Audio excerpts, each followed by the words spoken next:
मात्रा जो है, मैं मात्रा बताई थी ना,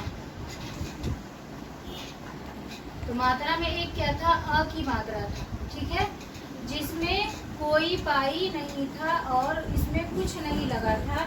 तो ऐसा शब्द क्या था, जैसे था कम, ये क्या था,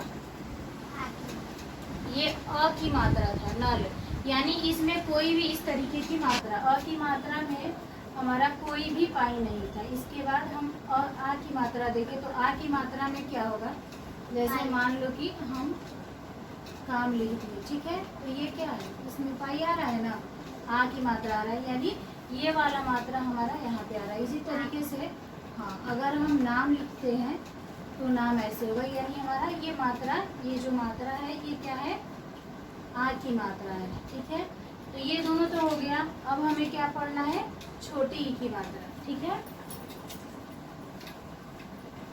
और छोटी ई की मात्रा होता है एक, ठीक है, और एक हो गया बड़ी ई की मात्रा। छोटी ई और बड़ी ई, छोटी ई में क्या होता है कि छोटी ई के जो भी शब्द लिखे जाएंगे वो सारे शब्द की मात्राएं इधर से होंगी, ठीक है। और अगर बड़ी ई की मात्रा लिखोगे तो वो सारे शब्द की मात्राएं इधर से होंगी, यानी उसको जो भी लिखोगे ना ऐसे बना हुआ रहेगा। तो अभी हमें क्या सीखना है, ये अभी ये सीखना है छोटी ई की मात्रा। तो छोटी ई की मात्रा बनाने के लिए जैसे हमें मान लो कि लिखना है यहाँ पे किसान, ठीक है, तो ये हो गया क, और इसमें कौन सी मात्रा लगाएंगे, छोटी की मात्रा इसमें कौन है, ये वाला, ठीक है। तो ये कहाँ पे लगाएंगे, की, तो क में लगाएंगे, हाँ, तो इधर से लगा देंगे, ठीक है, हो गया की। अब सान लिखना है, तो स में क्या होगा, सा आ रहा है, तो स में आ की मात्रा आ रहा है, की सा। तो जब सा आएगा तो हम क्या करेंगे, इसमें ये आ की मात्रा आ गया, की सा। अब न आ रहा है, न क्या है, न में कोई मात्रा नहीं है अ का, सिर्फ वो अ है सीरियल। तो क्या करेंगे, किसान लिख देंगे। ये हमारा क्या हुआ, किसान हो गया। और कौन सी मात्रा है, आरजू कैपिटल, ये छोटी ई की मात्रा है। इसी तरीके से हम इसमें और भी वर्ड बना सकते हैं, जैसे गिटार हमें लिखना है तो वो कैसे लिखेंगे, अब कहाँ पे बनाएंगे, छोटी ई की मात्रा कहाँ लगाएंगे, गी,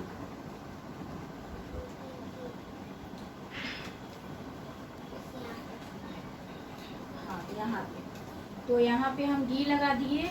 और टार, तो ट में आ की मात्रा लगाना है, कहाँ लगाएंगे,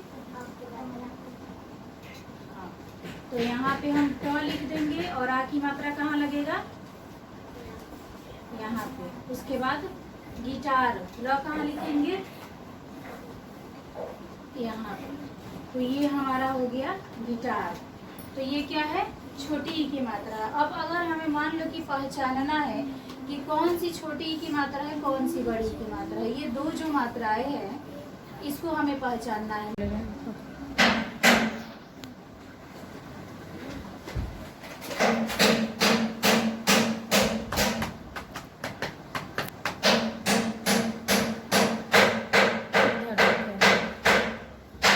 ठीक है,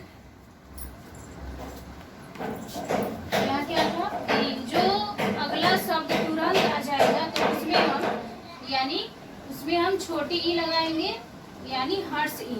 और अगर हम बड़ी ई का इस्तेमाल कर रहे हैं, यानी बड़ी ई लिख रहे हैं जिसे हम बोलते हैं दीर्घ ई, तो दीर्घ ई जब लिखेंगे तो उसका अगला शब्द लेने में थोड़ा टाइम लगेगा। जैसे देखो ली ची, तो थोड़ी देर के बाद आ रहा है, यानी ली ची।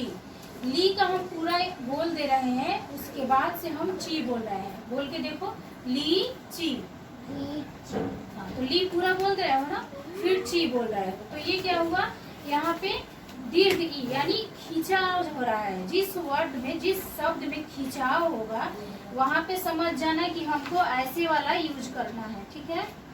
एक मिनट वहाँ रुक दो, यहाँ पे मैं लिख दे रही हूँ लीची, ठीक है, ये मैंने लीची लिख दिया। अब अगर हमें पहचानना होगा, कुछ चीजें ऐसी होती है ना और जिसको हम पढ़ के भी पहचान सकते हैं कि वो छोटी ई की मात्रा है या बड़ी ई की मात्रा है। अब देखो इसको पढ़ो, की सान, की के बाद तुरंत जो अगला वर्ड आ जाए तो वो क्या होता है, छोटी ई की मात्रा होता है। जैसे हम बोल रहे हैं, बोल के देखो, किसान, तो किसान के बाद तुरंत सा आ जा रहा है। की के बाद तुरंत जो अगला वर्ड आ जाएगा, अगला शब्द आ जाएगा, तो वहाँ पे क्या यूज होगा, छोटी ई की मात्रा। बट अगर हम बड़ी ई की मात्रा जहाँ यूज करेंगे, यानी उसे दीर्घ ई कहते हैं, हर्ष ई और दीर्घ ई। तो हर्ष ई में क्या है, हर्ष ई का मतलब होता है छोटी ई और दीर्घ ई का मतलब होता है बड़ी ई। जैसे हम समझा रहे हैं कि ये हमें अगर किसान बोलना है तो किसान की के बाद तुरंत सा आ जाएगा। तो ये देखो, किसान, किसान आ गया। तो अगर हम दीर्घ ई कोई भी शब्द बोलेंगे तो देखना, तो उसमें क्या होगा, हम जैसे समझ जाएंगे कि वहाँ पे हमें दीर्घ ई का यूज करना है। ये हमें दीर्घ ई का यूज करना है, ठीक है। जैसे देखो, लीची, तो क्या हुआ, जब हम ये शब्द बोल रहे हैं ना तो ही हमें समझ में आ रहा है कि लीची, यानी ये चीज खिंचाव हो रहा है। इसे हम दीर्घ ई, यानी जब भी समझ में आए कि हमें कोई वर्ड बोलने में, किसी शब्द, हिंदी का कोई भी शब्द बोलने में लगे कि वहाँ पे ई की जो भी मात्राएं आती है तो वहाँ पे खिंचाव आ रहा है, तो वहाँ पे क्या करोगे, कुछ नहीं सोचना है, डायरेक्ट आपको ये दीर्घ ई की मात्रा लगा देनी है, ठीक है। ऐसे बनाना है, ऐसे बनाकर ऐसे दीर्घ ई लगा देना है। और जहाँ पे हम ये शब्द बोल रहे हैं, जैसे किसान बोले, गिटार बोले, चिड़िया बोलेंगे, हो गया, चिड़िया हो गया, गिटार हो गया, तो ये सब में देखो बोलकर चिड़िया, ची के बाद तुरंत री या आ जा रहा है। किसान, तो की के बाद तुरंत सा और ना आ जा रहा है। गिटार, गी अटा आ रहा, तुरंत हम लोग बोल रहे थे। जो भी शब्द है, हम आगे वाला शब्द बोलने के बाद, ये शब्द बोलने के बाद बाकी का शब्द तुरंत आ जाए, उसमें हमें क्या लगा देना है, छोटी ई, यानी हर्ष ई। और जो शब्द को बोलने के बाद हमें खिंचाव पड़ रहा है, यानी दूरी समझ में आ रही है, तो उसमें क्या लगा देना है, बड़ी ई, ठीक है।